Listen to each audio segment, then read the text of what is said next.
নমস্কার বন্ধুরা, কৃষ্ণা রান্নাঘর উইথ ভিলেজ ফুডে আপনাদের অনেক অনেক স্বাগত জানিয়ে আজকে ভিডিও শুরু করছি। আজকে একটা দারুণ জিনিস তুলতে বাগানে চলে এসেছি, যেটা আমি প্রথমবার একদম নিজের হাতে তুলবো। তো ওটা বাজারে বিক্রি হতে দেখেছি, কিন্তু একদম টাটকা তাজা নিজের হাতে কখনো তুলিনি। আজকে প্রথমবার তুলবো এবং আপনাদের সঙ্গে আমি সেটা শেয়ার করব। তার আগে বলে রাখি যে এই জিনিসটা হয়তো অনেকে খেয়েছেন, আবার বেশিরভাগ জনই হয়তো খাননি। তো এটা কিভাবে খেতে হয়, এটা দিয়ে কী কী বানাতে হয়, তো সব কিছু আপনাদের আমি ভিডিওর মাধ্যমে দেখিয়ে দেবো। তো এই দেখুন, আমার পিছনেতে বিশাল বড় ড্রাগন ফলের বাগান। তো এই বাগান থেকে ড্রাগন ফল তুলবো, একদম লাল লাল পাকা পাকা ড্রাগন ফল, আর তারপরে সেটা জমিয়ে রেসিপি বানিয়ে খাওয়া দাওয়া হবে। আগে বাগানে ঢুকি, পুরো বাগানটা আপনাদের দেখাই, কিভাবে ড্রাগন ফলগুলো হয়েছে, কিভাবে চাষ হয়েছে, সব কিছু আপনাদের দেখাই। তারপরে তো তোলা, তারপর রান্না আসে। বাগানের ভিতরে আমি চলে এসেছি, আর এবার আপনাদের দেখাই ভালো করে যে এই হচ্ছে ড্রাগন ফলের গাছ। আর এই দেখুন কেমন ড্রাগন ফলগুলো ধরেছে। এটা হচ্ছে একদম কচি, এই জাস্ট আস্তে আস্তে এটা বড় হবে। তো অনেক ধরেছে। এই যে কাঁটাগুলো দেখছেন, এই জায়গা থেকে ফলটা হয়, যেগুলো এই কাঁটাগুলোর কাছ থেকে হয়। একটা দুটো ঠিক এইরকম হবে, যে এখানে একটা ধরেছে, এখানে একটা ধরেছে, চারিদিকে দেখাচ্ছে। এই দেখুন, এই গাছটা দেখুন কেমন ধরেছে। দেখুন এগুলো হচ্ছে সবুজ, একদম ছোট যাকে বলে। এগুলো যখন আস্তে আস্তে বড় হবে, তার কালারটা কেমন হবে সেটা এবার আপনাদের দেখাবো। এই ফলটা তো দেখলেন একদম কচি। তো এইটা থেকে এইটা দেখুন আস্তে আস্তে দেখুন একটা কালার আসছে, একটা লাল মতো বা পিঙ্ক কালারের মতো একটা আসছে। তো এইটা আরও বড় হবে, কালারটা আরও হবে। তো সেই রকমও আছে, সেটাও আমি আপনাদের দেখাচ্ছি যে সবুজ থেকে আস্তে আস্তে কেমন যত বড় হতে থাকবে কেমন কালারটা আসবে, আর যত বড় হয়ে পুরো পেকে যাবে আবার একদম কালারটা পুরো লাল মতো হয়ে যাবে বা পিঙ্ক মতো হয়ে যাবে। তো রান্নাঘরে নিয়ে যেয়ে আপনাদের দেখাবো যে ভিতরটা কেটে কেমন খেতে, বা কিভাবে কাটতে হবে, বা কি রান্না হবে সেসব তো পরে। এখন তো তুলি আর আপনাদের দেখাই ভালো করে ঘুরে ঘুরে। প্রত্যেকটা গাছে এত সুন্দরভাবে ফলগুলো ধরেছে, দেখলেই পুরো মনটা একদম ভরে যাবে। এই দেখুন, এটা থেকে আসছে এই যে সবুজ মতো এইটা, তারপরে যত বড় হবে এই যে সবুজের সাথে হালকা পিঙ্ক এই সাইজটা আসবে। তারপরে দেখুন আস্তে আস্তে যে কালার আসছে। যে পাকা পাকা ফলগুলো না, সেইগুলো ওই দিকটায় আছে, চলুন আপনাদের দেখায়। আর কালকে পরশু তোলা হয়েছে, তো সেই জন্য একটুখানি লালের ভাগটা কম, যেগুলো লাল লাল সেইগুলোই তুলে নিতে হয়, সেই জন্য একটু কম আছে।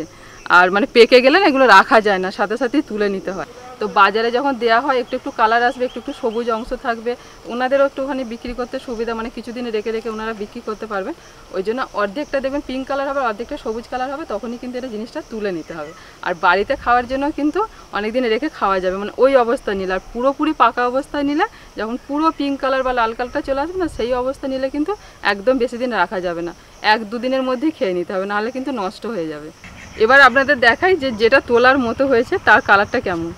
এই দেখুন, আর এর গায়ে অসংখ্য সূক্ষ্ম সূক্ষ্ম কাঁটা আছে। এই দেখুন, কাঁটা হাতে লেগে যাওয়ার ভয় আছে, যে না খুব সাবধানে এটা তুলতে হয়। ফল নিয়ে তো আপনাদের অনেক কিছু বললাম, কিন্তু এর চাষ নিয়ে কিছু বলা হয়নি। জানেন তো, অনেক ছোটোবেলায় আমি এই গাছগুলোকে না কিছুটা দেখবেন ওই ফণিমনসা গাছ হয় না, ফণিমনসা গাছের মতো দেখতে। তো একটা কাকুর জমিতে আমি দেখেছিলাম চাষ করতে। তো তখন ভেবেছিলাম যে কাকুর মাথা মাথা খারাপ হয়ে গেছে নাকি, ফণিমনসা গাছ চাষ করেছি। তো তখন বুঝতে পারি যে এটা ড্রাগন ফলের গাছ। তো আজকে এক দাদার কাছে এসেছি, সেই দাদাই এই চাষটা করেছেন। তো দাদার বাড়িতে চলে এসেছি, এখানেই তুলছি বাগানেতে। আর এই চাষটা দাদার সঙ্গে আমি জানলাম, যে আপনাদের বলছি যে এই চাষটা মোটামুটি যখন দাদা 2020 সালে করেছেন, তো তখন থেকে এটা মোটামুটি 25 বছর পর্যন্ত গাছগুলো বাঁচে। আর ফলটা ধরতে সময় লাগে 1.5 বছর। গাছ যদি একদম পরিপূর্ণ হয়ে যায় তাহলে 1 বছরের মাথায়, আর না হলে 1.5 বছর, ম্যাক্সিমাম 1.5 বছর টাইম লাগে ফলগুলো আসতে। আর ফল যখন শুরু হবে একদম টানা 6 মাস ফলটা হতে থাকবে, তারপরে বন্ধ হয়ে যাবে, আবার 6 মাস পরে হবে, এরকম একটা ব্যাপার। তো দাদা বললেন যে এই ফলটা শুরু হয়েছে মে মাস থেকে হতে থাকছে তুলছেন। তো এটা একদম ডিসেম্বর মাস পর্যন্ত চলে যাবে। তো তারপরে তো আবার বন্ধ হয়ে যাবে, শীতকালটা আর হবে না, তারপরে আবার শুরু হবে মে মাস থেকে, এরকম কন্টিনিউ একদম 25 বছর এই গাছগুলো বাঁচবে, আর এই হতেই থাকবে। একবার বসালে এখন 25 বছরে একটানা। কিন্তু এই চাষ সম্বন্ধে যথেষ্ট জ্ঞান থাকতে হবে এবং সঠিক পরিচর্যার দরকার আছে, যথেষ্ট যত্ন সহকারে এই চাষটাকে করা হয়। আর এই ফল তো বাজারে প্রচুর বিক্রি হয়, তো অনেক বন্ধুরাই খেয়েছেন, আমি আবারও বলছি। কিন্তু সত্যি কথা বলতে আমি এখনও খাইনি, তো আজকে তুলে নিয়ে যেয়ে খাবো। দাদা বলছিলেন যে আমি তো কাল পরশু তুলে ফেলেছি, তোমরা যদি তখন আসতে তাহলে পুরো বাগানটা একদম লালে লাল হয়েছিল, সব ফলগুলো পেকে গিয়েছিলো, দারুণ দেখতে লাগতো। তো এখনও যে নেই তা নয়, অনেক ফলই পেকে গেছে। তো হয়তো দাদাকে আবার কালকে তুলতে হবে, আমি হয়তো আজকে রেসিপির জন্য কয়েকটা নেব। এবার পুরো বাগানটা আপনাদের একবার দেখিয়ে দিই ঘুরিয়ে, যে কত বড় বাগানটা জুড়ে এটা চাষ করা হয়েছে। যেগুলো খাওয়ার মতো সেইগুলো দেখে দেখে কিছু ড্রাগন ফল আমি এবার তুলে নেব। এই যে যেমন এইটা তুলছি, তো এইগুলো খাওয়ার মতো হয়ে গেছে। অর্ধেকের বেশি যখন এই যে পিঙ্ক কালারটা চলে আসবে না, তখন কিন্তু এর স্বাদ সব থেকে বেশি দারুণ লাগে খেতে। তো এরকম দেখে দেখে আরও কিছু তুলে নিই।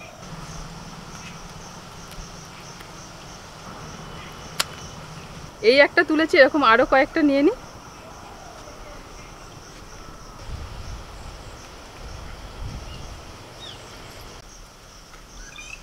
অনেকগুলো নিয়ে নিয়েছি, এবার বাড়িতে গিয়ে আপনাদের কেটে দেখাবো।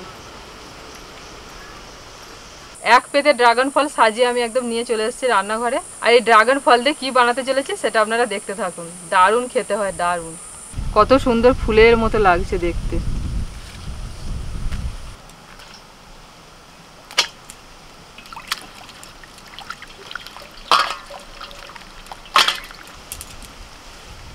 এই ড্রাগন ফলের সাইজগুলো মানে মোটামুটি, তো এর থেকেও কিন্তু বড় বড় হয়। মানে আমি বাজারে দেখেছি এরকম বড় বড় ড্রাগন ফল।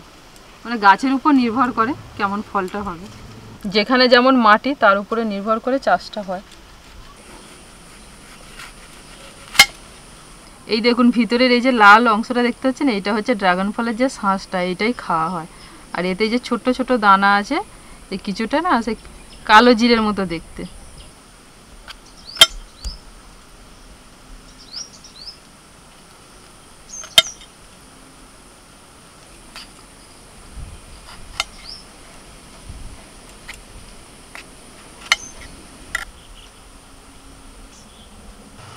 কালারটা শুধু দেখুন, ভিতরে দেখলেই জিভে জল চলে আসবে। হ্যাঁ, এইটা হচ্ছে খায়, এই যে শাঁসটা দেখছেন এইটা খায়। এটা আবার সাদাও হয়, মানে সাদা কালারেরও হয়, আবার এরকম পিঙ্ক কালারেরও হয় ভিতরের শাঁসটা।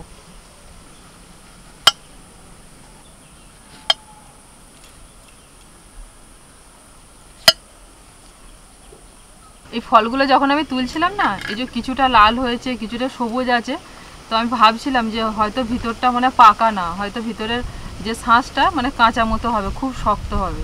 কিন্তু যে দাদার জমি, তো উনি বললেন যে না, এইটাই একদম ঠিকঠাক। এর থেকে যখন বেশি পেকে যাবে না, তখন পুরো একদম সেই নরম হয়ে যাবে শাঁসটা, গলগলে টাইপের হয়ে যাবে, তখন কিন্তু ভালো লাগবে না। এটাই একদম ঠিক আছে, তুমি নিয়ে যে দুদিন রেখেও খেতে পারো। মানে আজকে তুলে নিয়ে এসেছি, আজকেই যদি এরকম অবস্থা হয়, এবার 2-4 দিন রেখে দিলে ভাবুন কেমন হবে। তো এইরকম করে আমি একটা দুটো করে কাটতে থাকি। আমাদের টেস্ট করার লোক চলে এসেছেন, তো উনি টেস্ট করে দেখবেন কেমন খেতে। যা কালার! খেয়েছে কখন আগে? এই নরম মনে হচ্ছে একদম হয়ে গেছে না? একদম নরম। কেমন খেতে? দারুণ টেস্ট। হ্যাঁ, তোমার জিভটা দেখে, জিভটা, তোমার জিভটা পুরো পিঙ্ক কালার হয়ে গেছে, পুরো পিঙ্ক হয়ে গেছে, পিঙ্ক কালার। এ তো মনে হচ্ছে তুমি দিয়ে দিলে ঝপাঝপ করে সব খেয়ে নেবে কাঁচাই। ও বাবা, হাত বাড়াচ্ছে আমার। ভালো, মেয়েটা স্কুল গেছে তাই, নাহলে দেখতে।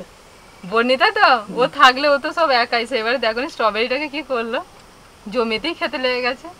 খাইনি আগে, বুঝলে, জিজ্ঞাসা করছিলে। ওই শোনা, মেয়েটার জন্য তুমি যাই করো রান্না, মেয়েটার জন্য একটা গোটা রেখে দাও, ঠিক আছে? কেটে কেটে ও সবাই মিলে কাঁচা একটু টেস্ট করবে, যেটা যা রান্না করছো তার বাদ দিয়ে রাখবে, একটাকে বাদ দিয়ে রেখে দেবে। মানে কি বলবো, স্ট্রবেরিটা সবার হয়তো পছন্দ হবে না, আমাদের তো স্ট্রবেরির ভিডিও দেয়া আছে, আপনারা দেখবেন, দারুণ লাগবে। এবার স্ট্রবেরিটা যতটা দেখতে ভালো, ততটা কিন্তু কি বলবো, মানে একটু টক টক টাইপের, মানে সকলের ভালো লাগবে না। স্ট্রবেরিটা আবার না, যেটা দেখছি খুব পাকা ছিল সেটাই দেখছি টক লাগছে, যেটা একটু হালকা পাকা সেটা আবার দেখছি খুব ভালো লাগছে। হ্যাঁ, কিন্তু এইটা এর স্বাদ হচ্ছে একদম মারাত্মক, এটা সবার ভালো লাগবে। তো কথা বলতে বলতে তো পুরো একটা বর্ণিতার বাবা খেয়ে নিয়েছে। না না, আর খাও না, আরে না, খাও, কি আছে, নতুন জিনিস ভালো লাগলে খাবে না, খাওয়ার জন্যই তো তুলে নিয়ে এলাম। কাঁচা আর একটু বেশি করে আনলে ভালো তো। দাদা বলছিলেন যে দুটো বেশি করে নিয়ে যাও, বাড়িতে নিয়ে যাওয়ার পর আমরা আসলে সত্যি কথা, আমরা এর টেস্ট জানি না, ভাবছি কেমন হবে, আর জিনিসগুলোর না একটু মানে দামও আছে বাজারে। তো এবার দামের জিনিস ওই জন্যে দেখছি মোটামুটি কিছু বেশি করেই নিয়েছে। কটা নিয়েছিল বেশ 8-10টা নিয়েছিল না? হ্যাঁ ওজনেতে হয়েছিল মোটামুটি 2 কেজির কাছাকাছি। তাহলে সবগুলো এবার আমরা সেই বুঝে আর কি নিয়েছি যে রান্নাও হলো, 2-1টা খাওয়া হলো, কিন্তু আরেকটু বেশি করে নিলে সবাইয়ের একটা গোটা গোটা করে খাওয়া হতো। কোনো ব্যাপার না, মুখে দিলেই মিলিয়ে যাচ্ছে।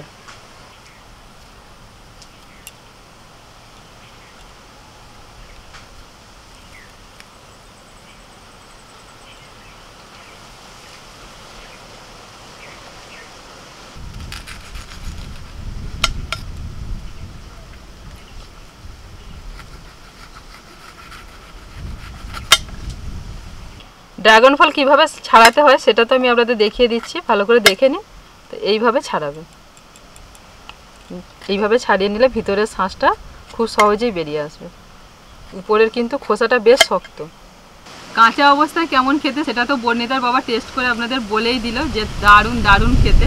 এবার এটা দিয়ে আমি যেটা বানাবো সেটা কেমন খেতে হয় সেটাও উনি বলবেন। আমিও অবশ্য কাঁচা একটুখানি খাবো, আগে ছাড়িয়ে নিই। খাওয়ার থেকে না এই যে জিনিসটা তুলে নিয়ে এসে এই যে এটা দিয়ে একটা রেসিপি বানাচ্ছি, মানে এইটার আনন্দ মানে কি বলবো, বিশাল বিশাল একটা আনন্দ হচ্ছে। আর এই যে ছাড়াচ্ছি কি ভালো লাগছে, ভিতরে শাঁসটাকে দেখে মনটা পুরো ভরে যাচ্ছে একদম।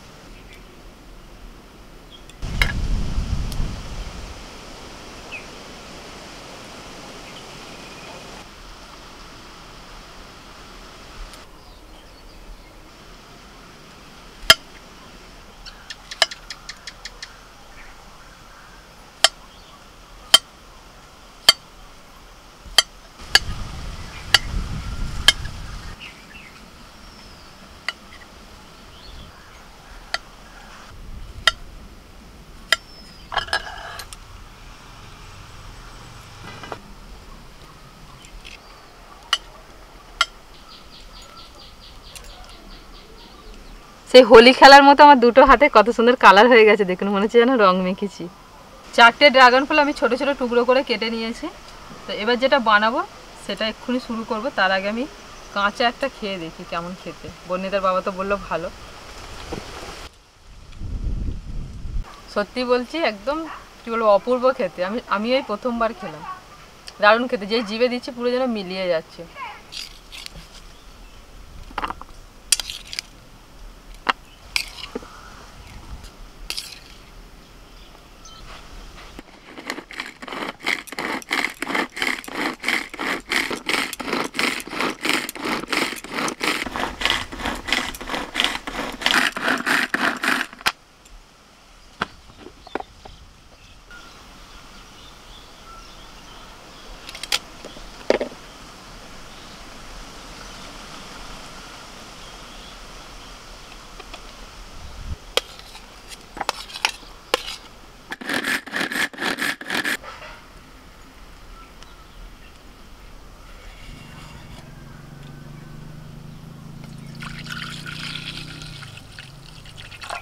এখানে যে দুধটা নিয়েছি ওটাকে গরম করে ঠান্ডা করে তারপর নিয়েছি। এবার এর মধ্যে আমি দিয়ে দিচ্ছি চিনি। যেরকম মিষ্টি পছন্দ করবেন সেই অনুযায়ী চিনিটা দেবেন। তো আমি এখানে 1.5 চামচ মতো চিনি দিচ্ছি। 1 চামচ দিচ্ছি পাউডার দুধ। পাউডার দুধ আর চিনিটা ভালো করে দুধের সাথে মিশিয়ে নেব। পাউডার দুধটা চেষ্টা করবেন দেওয়ার, ওটা দিলে কিন্তু টেস্টটা আরও ভালো হয়। ড্রাগন ফলের যে পেস্টটা বানিয়ে নিয়েছিলাম তো এবার ওটা দিয়ে দিচ্ছি। প্রথমে অর্ধেকটা দিয়ে আমি আগে মিশিয়ে নেব। দুধের মধ্যে দেওয়ার সাথে সাথে দুধ আর এটা মিশে কীরকম একটা কালার হলো দেখুন, সেই দুধে আলতা মতো একটা কালার। আমি 4টে ড্রাগন ফলকে ছোট ছোট টুকরো করে আর এই যে এরকম একটা লিকুইড বানিয়ে নিয়েছিলাম ড্রাগন ফলের যে ভিতরে যে শাঁসটা। আর এখানেতে আমি যতটা দুধ নিয়েছিলাম এখানে 500 গ্রাম দুধকে গরম করে ঠান্ডা করে নিয়েছিলাম। তো আমি 2 গ্লাস বানিয়েছি। আর আপনারা যদি মনে করেন যে বেশি বানাবেন, আমার এই দেখুন এখানে খানিকটা থেকে গেছে, মানে মোটামুটি 4 গ্লাসের মতো আমি নিয়েছি শাঁসটা। তো সবটা দিচ্ছি না, যতটা লেগেছে দিয়েছি।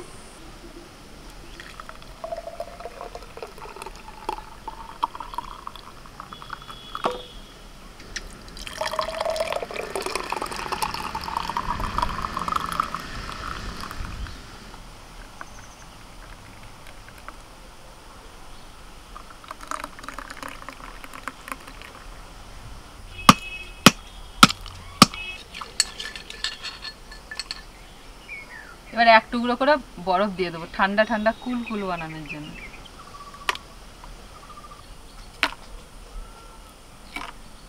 ঠান্ডা ঠান্ডা কুল কুল ড্রাগন ফলের মিল্কশেক আমার একদম রেডি। এবার শুধু টেস্ট করার পালা। কত সুন্দর একটা কালার এসেছে দেখুন দুধের সাথে মিশে, আর ভিতরে যে ছোট্ট ছোট কালো কালো যে দানাগুলো দেখতে পাওয়া যাচ্ছে, মানে কি বলবো, ক্যামেরাতে আপনারা কতটা বুঝতে পারছেন আমি জানি না, খালি চোখে অপূর্ব দেখতে লাগছে। মানে দেখলেই যে কেউ একদম ছোঁ মেরে খেয়ে নেবে, একদম জিভে জল চলে আসবে, অপূর্ব লাগছে অপূর্ব। দেখেই মনটা বেশি ভরে গেল আমার। আমি মোটামুটি 2 গ্লাস মতো বানিয়েছি 500 দুধেতে। আর এই যে এটা রেখে দিয়েছি না, এটা হচ্ছে বর্ণিতা এলে ওকে বানিয়ে দেবো, ও যখন স্কুল থেকে আসবে ঠান্ডা ঠান্ডা তখন খাবে। আর এতটা বেঁচে গেছে গ্লাসের মধ্যে দিয়েও, আবার এতটা বেঁচে গেছে। দেখুন স্যার একটু টেস্ট করে, মানে কাঁচাটা তো খেলেন কেমন লাগলো, আর এইটা খেয়ে দেখুন কেমন। তো মানে টেস্ট করার থেকে দেখেই অর্ধেক পেট ভরে গেল, একদম ন্যাচারাল কালার, সত্যি করেই।